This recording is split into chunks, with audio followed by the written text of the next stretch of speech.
नमः संस्कृताय। संस्कृत कक्षा में आपका स्वागत है। मैं प्रतीत राम वर्मा, असिस्टेंट प्रोफेसर, श्री गांधी महाविद्यालय, सिधौली, सीतापुर। आज मैं भारतीय काव्य शास्त्र के अंतर्गत काव्य हेतु के संबंध में बताने जा रहा हूँ। काव्य हेतु क्या है, इसके कौन कौन तत्व हैं, यह समझना आवश्यक है। जिन कारणों से काव्य की रचना होती है या जिन साधनों के या जिन तत्वों के माध्यम से काव्य लिखा जाता है, उन्हें काव्य हेतु कहते हैं। अर्थात जिन कारणों से काव्य की रचना होती है उसे काव्य हेतु कहते हैं। काव्य केवल मानव जाति ही कर सकती है, चाहे वो स्त्री हो चाहे पुरुष हो। और मानव जाति में, स्त्री और पुरुषों में काव्य के तत्व कैसे उत्पन्न होते हैं, ये बहुत ही गूढ़ विषय है। क्या संसार में पहली चीज क्या है कि मनुष्य का जन्म मिलना ही दुर्लभ है। क्या कहा गया है? नरत्वं दुर्लभम लोके विद्या तत्र सुदुर्लभा कवित्वं दुर्लभम लोके तत्र शक्तिस्तत्र सुदुर्लभा। पहली बात तो संसार में मानव का जन्म मिलना ही दुर्लभ है। और अगर मानव जन्म मिल जाए तो विद्या प्राप्त होगी कि नहीं होगी मानव जन्म में, यह कह पाना ही बड़ा कठिन है। ये भी बहुत कठिन काम है, दुर्लभ है। अगर विद्या भी मिल गई तो कवि बनना उससे कठिन। और कवि तो बन गए, लेकिन कवि में जो वास्तव में शक्ति होती है, वो शक्ति मिलना सबसे ज्यादा दुर्लभ है। क्योंकि कवि का मुख्य गुण क्या होता है कि कवि जो होता है त्रिकालदर्शी होता है। उसे तीनों कालों का ज्ञान होता है, भूत भविष्य वर्तमान सबका होता है ज्ञान। तो कवित्व शक्ति तब उत्पन्न होती है जब तीन गुण हों। तीन तत्व कौन? प्रतिभा, निपुणता और अभ्यास। पहली चीज क्या आती है? प्रतिभा। उसमें जो है क्या कहते हैं, तमाम विद्वानों ने अपने अपने विषय में विचार किया और जो है काव्य हेतु के संबंध में विचार किया। आचार्य वामन ने काव्य हेतु के लिए काव्यांग शब्द का प्रयोग किया था। कहा था लोको विद्या परकृण्वन्ति काव्यांगानि। सांसारिक विद्या जो है ये तो प्राप्त करना आसान है, लेकिन जो सांसारिक विद्या से इतर है, अर्थात जो अलौकिक है, जो दिखाई नहीं देती, उसका ज्ञान केवल भगवान की महाकृपा से ही हो सकता है। तो पहली चीज क्या थी? प्रतिभा। प्रतिभा, कुछ विद्वानों ने प्रतिभा को क्या कहा? शक्ति कहा। क्या कहा? शक्ति। जैसे आचार्य वामन ने क्या कहा था? शक्तिर्निपुणता लोक शास्त्रात् काव्यादिवेक्षणात् काव्यज्ञ शिक्षयाभ्यास इति हेतुस्तदुद्भवे। शक्ति, निपुणता और अभ्यास को आचार्य मम्मट ने काव्य हेतु माना। लेकिन ज्यादातर विद्वान क्या करते हैं कि जो प्रतिभा है वही पहला तत्व है, प्रतिभा के द्वारा ही काव्य की उत्पत्ति होती है। भट्टतौत ने क्या कहा था कि प्रज्ञानो नवोन्मेषु शालिनी प्रतिभामता। नवीन तथ्यों की उद्भावना करने वाली बुद्धि को प्रतिभा कहा जाता है। कि नए नए तत्वों को प्रकट किया जाए, कैसे कैसे तत्व हैं, इसको प्रतिभा कहते हैं। अभिनव गुप्त ने क्या कहा? प्रतिभा अपूर्व वस्तु निर्माण क्षमा प्रज्ञा। नवीन तथ्य के सर्जन में अर्थात नए नए तथ्यों के को उत्पन्न करने में जो बुद्धि होती है वो बुद्धि ही प्रतिभा कहलाती है। तो कहने का मतलब यह है प्रतिभा जो है वो मुख्य रूप से दो प्रकार की मानी गई है। राजशेखर ने कहा कि प्रतिभा दो प्रकार होती है, एक होती है कार्य प्रतिभा और दूसरी होती है भाव प्रतिभा। कार्य प्रतिभा कवि में होती है क्योंकि कवि रचना करता है, और भाव प्रतिभा सहृदय में होती है अर्थात पाठकों में होती है। तो प्रतिभा पहली चीज है, आप समझेंगे कि प्रतिभा जो है इसको हम कैसे समझेंगे कि प्रतिभा में क्या होता है, कैसे कहाँ किया जाएगा प्रयोग कि प्रतिभा है क्या वास्तव में। अगर कोई पूछे कि प्रतिभा है तो क्या है, तो प्रतिभा जो है मुख्य रूप से किसे कहते हैं। प्रतिभा का मतलब है कि जो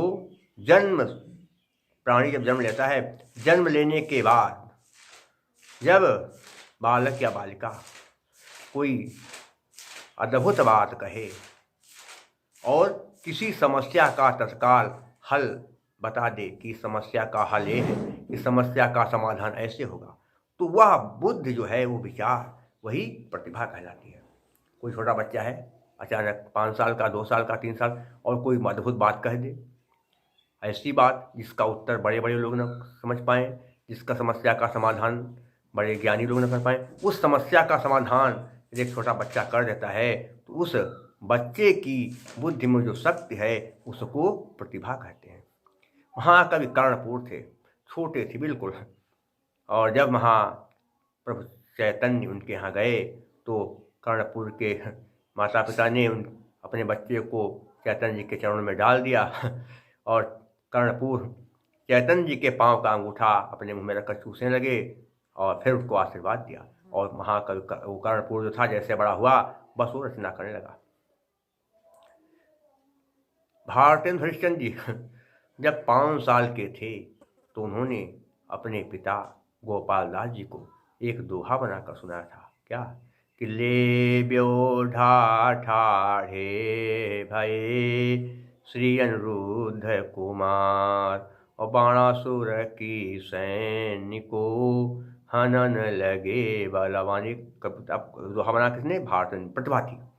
इस तो प्रतिभा का मतलब क्या है कि और कुछ लोगों में क्या होता है प्रतिभा थोड़ा बाद में आती है, जब लोग सत्संग करते हैं, वेद पुराण शास्त्र पढ़ते हैं और अच्छे लोगों के साथ बैठते हैं, उनकी बातें सुनते हैं, तब उनकी बुद्धि का विकास होता है और फिर तब उनके पास अच्छे अच्छे शब्द आ जाते हैं और अच्छे शब्दों के बहुत सुंदर सुंदर अर्थ होते हैं, तो उनकी बुद्धि का विकास होता है, तब उनमें जो है प्रतिभा उत्पन्न हो जाती है।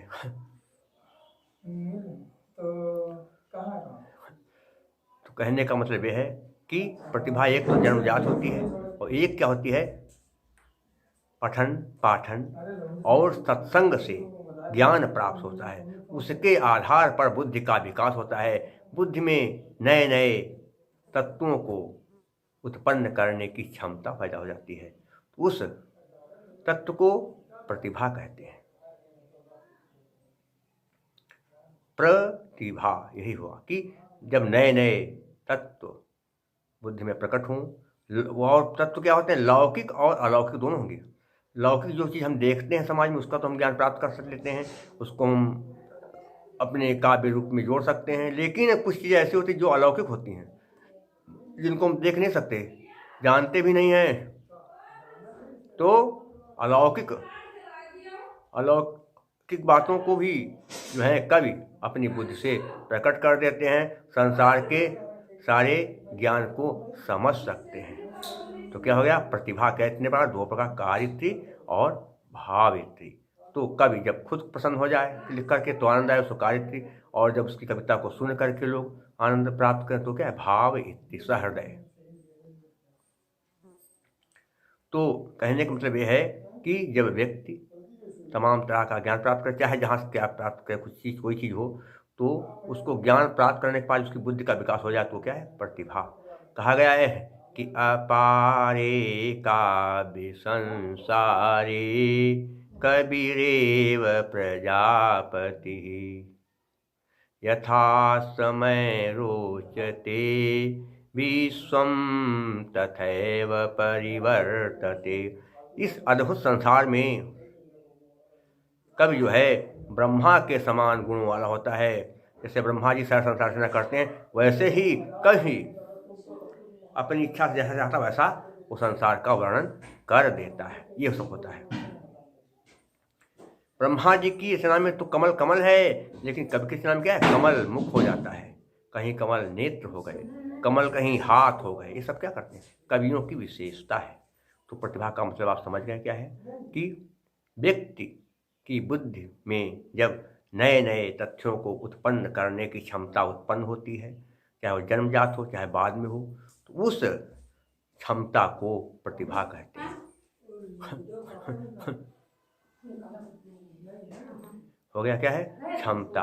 वही क्या है, वो क्षमता जो है कौन सी, जब व्यक्ति क्या करता है, नए नए तथ्यों को उत्पन्न करता है, ज्ञान प्राप्त करता है, तो वही सब क्या है, क्षमता जो है प्रतिभा कहलाती है। तो आप प्रतिभा समझ गए हो क्या है। अब दूसरी चीज कहते हैं कि निपुणता। निपुणता निपुणता क्या होती है, चीज सुनिए।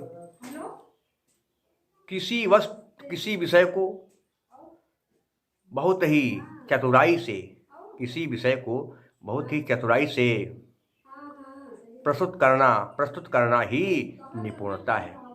बात तो एक ही है, लेकिन कहने का सबका ढंग जो है अलग अलग होता है। आप देखते हैं तमाम शिक्षक होते हैं कक्षाओं में, और तमाम कथावाचक, तमाम जो है आलोचक होते हैं, तमाम व्याख्याता होते हैं, व्याख्यान देते हैं, प्रवाचक, सब तरह के लोग हैं। लेकिन कोई कोई पता लगा कुछ बोलता है, कुछ समझ में नहीं आ रहा कि क्या बोल रहे हैं, क्या कहा जा रहा है। और कुछ लोग ऐसा सुंदर सटीक शब्दावली में जो है प्रवचन देते हैं, भाषण देते हैं, और कुछ गुरु ऐसा पढ़ाते हैं कि एक एक शब्द दिल में बैठता जाता है। क्यों? क्योंकि वो होती निपुणता। बोलने की सुंदर कला ही क्या है, वाक चातुर्य है। बोलने की सुंदर कला क्या है, वाक चातुर्य। लेकिन यहाँ पर बात है काव्य हेतु की।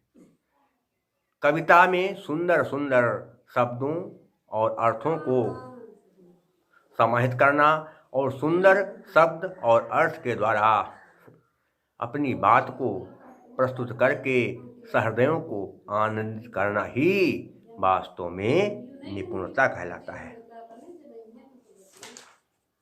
निपुणता में क्या मानते हैं कि कला तो वही है, ज्ञान वही है, लेकिन ज्ञान प्रस्तुत करने का जो तरीका है उसे क्या कहते हैं, निपुणता कहते हैं।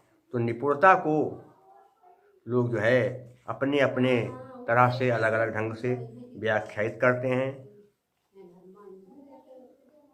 और उसमें क्या होता है, महाकवि दंडी ने क्या कहा था कि नैसर्गिकी प्रतिभा श्रुतं बहु निर्मलम् अमन्दास्य वियोगोऽस्याः कारणं काव्य संपदः।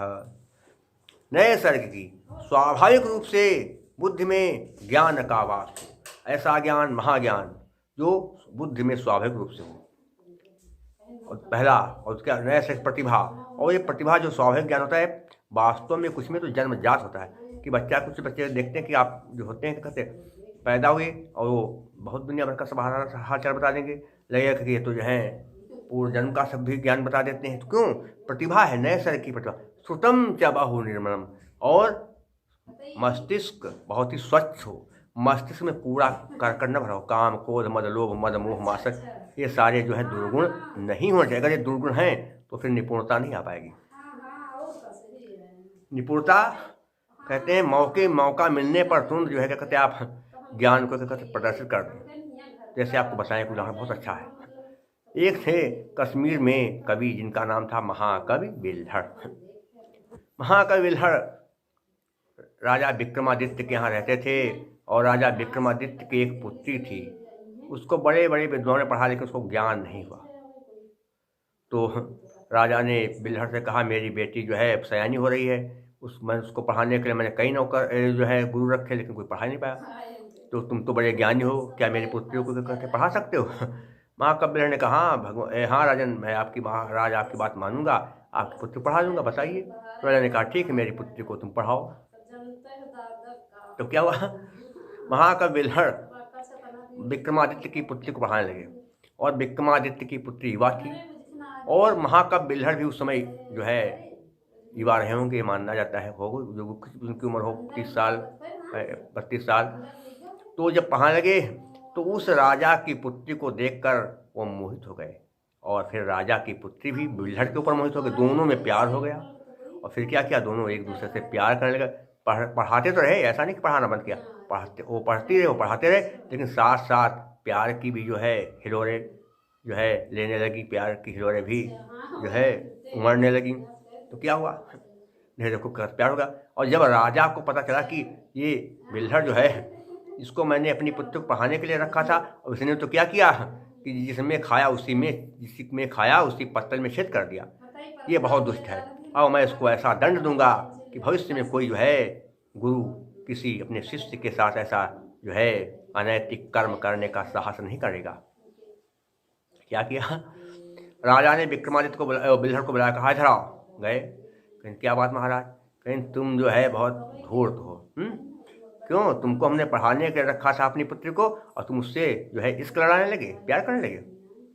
अब तुमको सजा मिलेगी, अब इसकी सजा हमारे यहाँ राज्य में एक ही है, मृत्युदंड। अब मैं तुमको मृत्युदंड दूंगा। और एक समय निश्चित कर दिया, कहा कि इस तारीख को बिल्हड़ को मृत्युदंड दिया जाएगा। और कहा ऐसे नहीं कोठरी में दे दें, तुमको खुले मैदान में जो है मृत्युदंड दिया जाएगा, जिससे जनता देखे कि यहाँ जो है चोरी से प्यार करने वालों को कितना भारी दंड मिलता है। क्या किया गया, एक तारीख निश्चित कर दी गई, इस तारीख में बिल्हड़ को जो है फांसी दी जाएगी, तारीख तय की गई।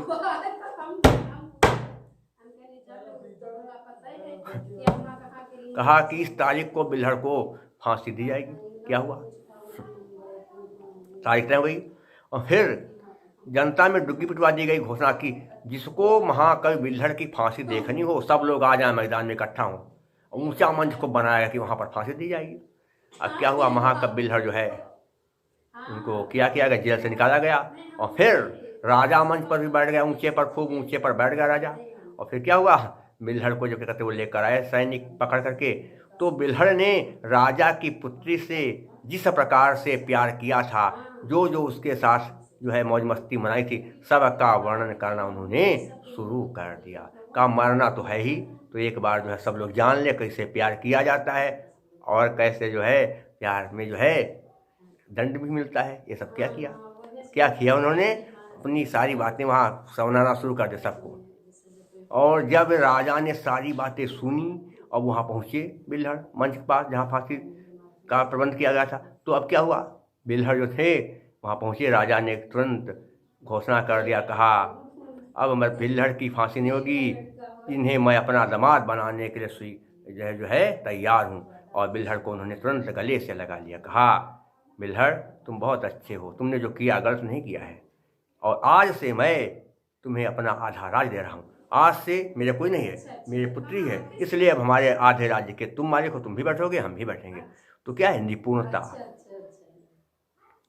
यही नहीं, और भी तमाम कवि करते हुए उन्होंने काव्य के द्वारा जो है समाज को ऐसा संदेश दिया कि समाज के लोग उनकी बातों को सुन करके जो है सही रास्ते पर चलने लगे। कबीरदास जी ने भी लोगों को बहुत अच्छी अच्छी बातें बताई कि कैसे काम करो, कैसे न करो, ये सब बातें। तुलसीदास ने भी बताया, ज्ञान दिया। सूरदास ने, बिहारीलाल, सभी जो कवि हैं हिंदी के, उन्होंने भी दिया ज्ञान। और संस्कृत के कवियों की तो बात ही क्या कहते हैं दूर है।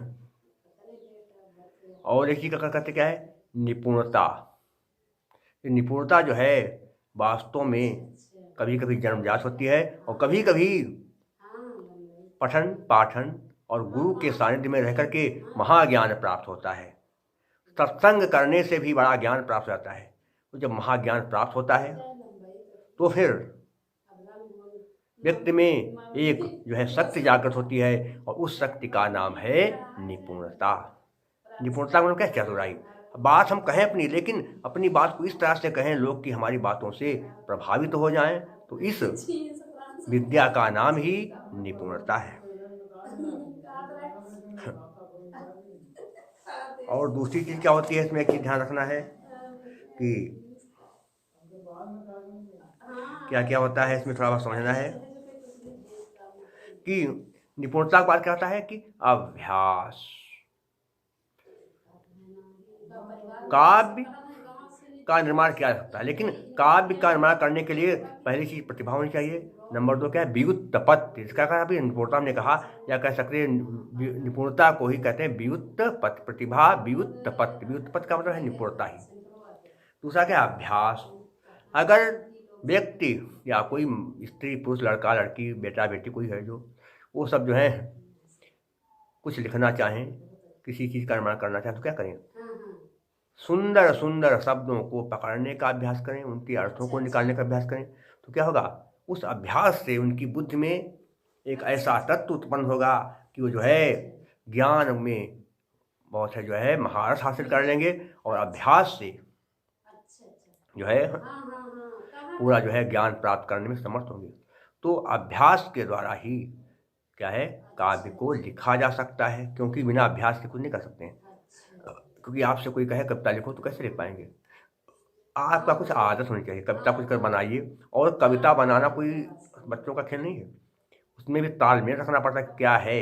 अब तो कविता बनाना कुछ थोड़ा कहते आसान हो गया, क्योंकि तमाम कवि के कहते आ गए, क्या हो गया, क्या कहते हैं, मुक्तक का बोलते हैं कि छोटा कुछ लाइन कहीं जाए, फिर अगली कहीं, पिछली कहीं, कुछ लय ताल है ही नहीं।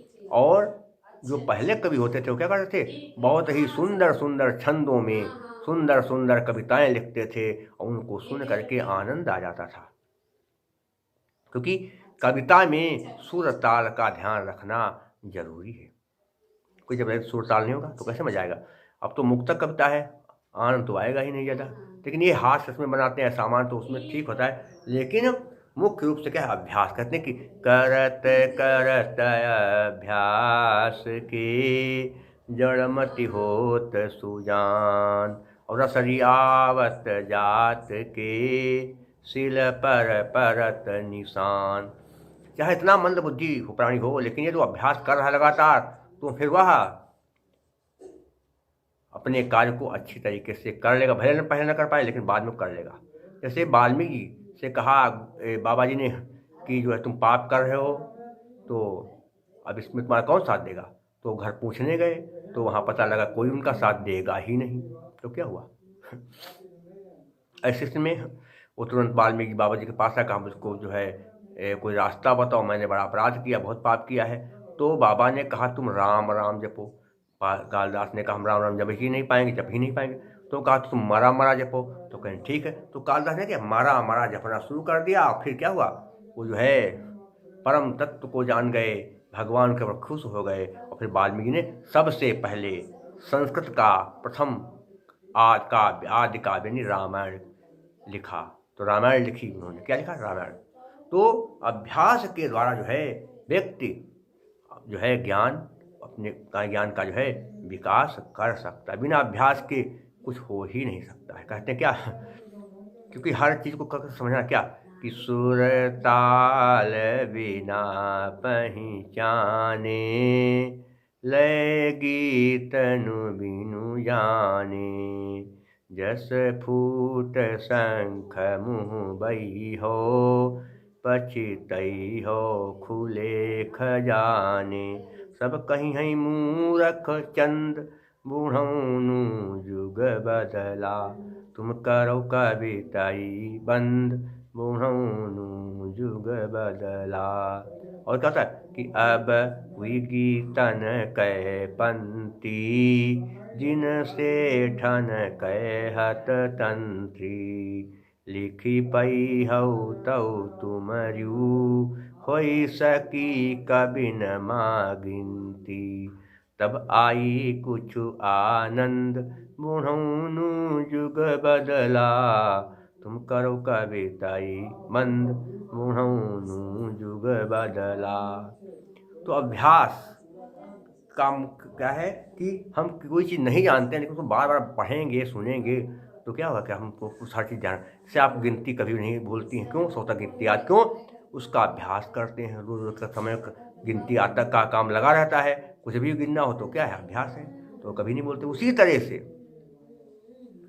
लगातार जब कहते हैं हम अभ्यास करते रहेंगे, कोई चीज़ हम लगातार उसका प्रयोग करते रहेंगे जीवन में, तो फिर जो है हमें कवि बनने में बड़ी जो है सुविधा मिलेगी और हमें कवि बनने से कोई रोक नहीं पाएगा। इसलिए कवि बनने के लिए अभ्यास करना भी, सुंदर सुंदर शब्दों का चयन करना है, उनके सुंदर सुंदर अर्थ निकालना है और फिर अर्थों को इस तरीके से जो है हमको जोड़ना है, तालमेल करना है कि जो है वो सुंदर आकार ले लें और उनका सुंदर जो है रूप बन जाए। कोई उनको सुने तो बड़ा आनंद आए और अपने को भी उससे क्या होगा? आनंद आएगा। तो ये क्या है? निपुणता होगी। और हम जब बार बार करेंगे उसका अभ्यास तो क्या होगा? अभ्यास से जो है क्या हो जाएगा कि अभ्यास से हमको जो है ज्ञान प्राप्त हो जाएगा और हम अच्छी अच्छी कविताएं लिखने में समर्थ हो पाएंगे। तो काव्य के 3 हेतु कौन सा?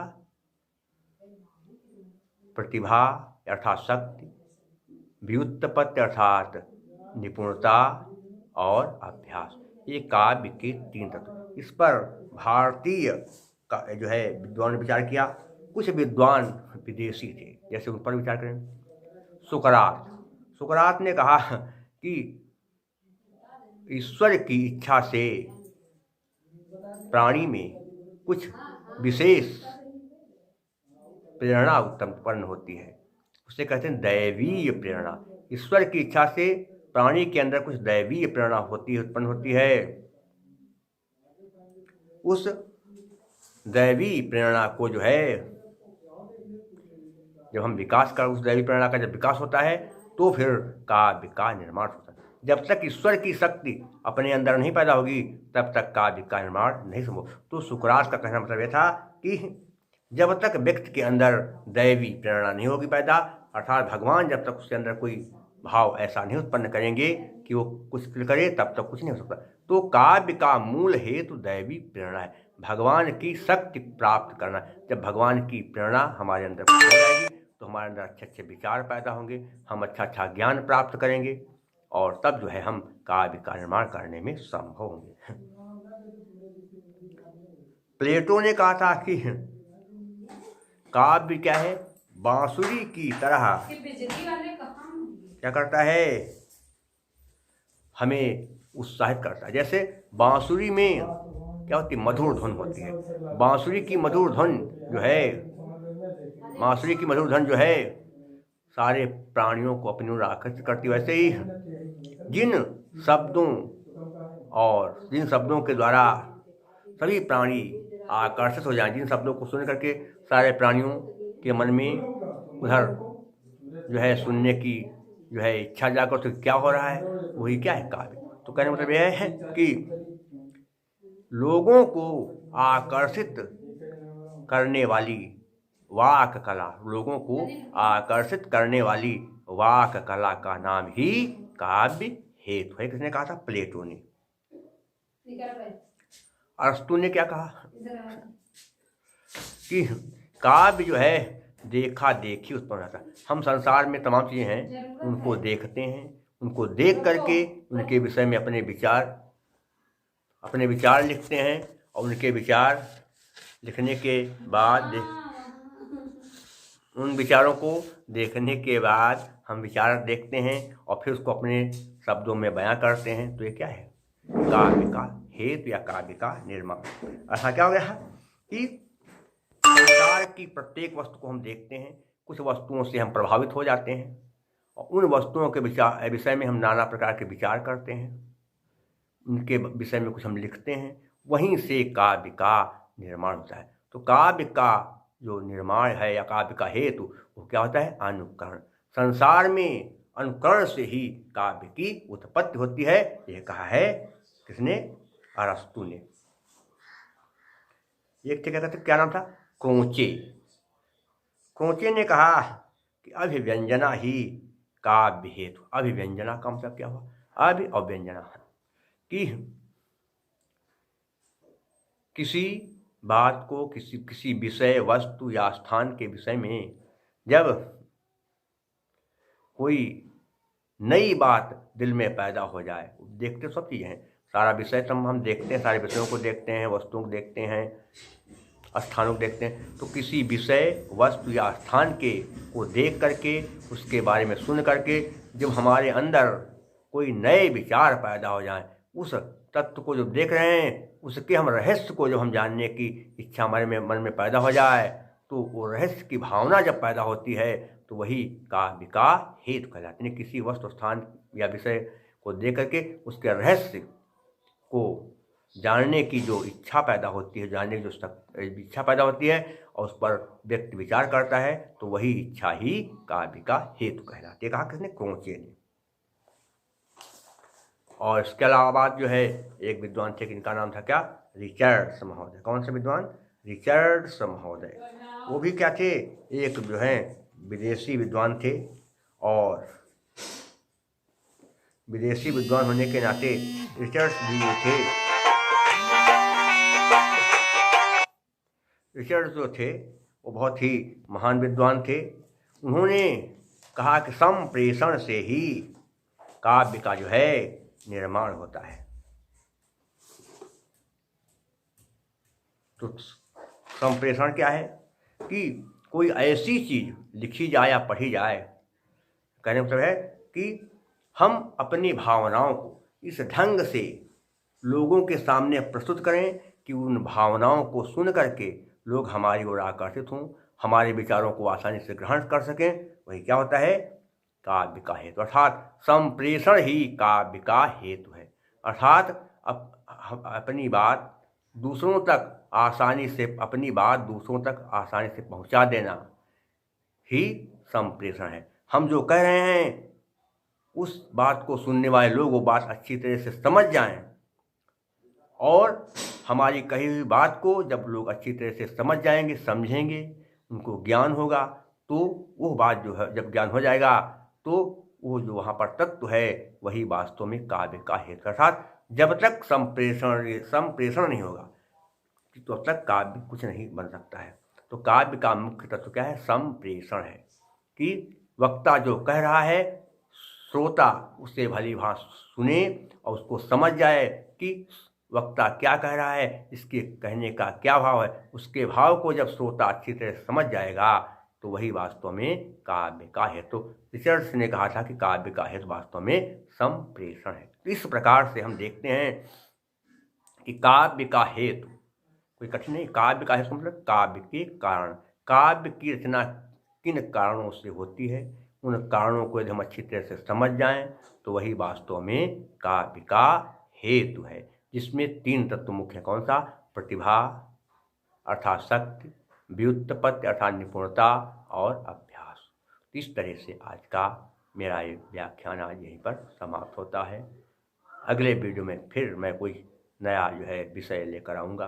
तब तक के लिए नमः संस्कृताय।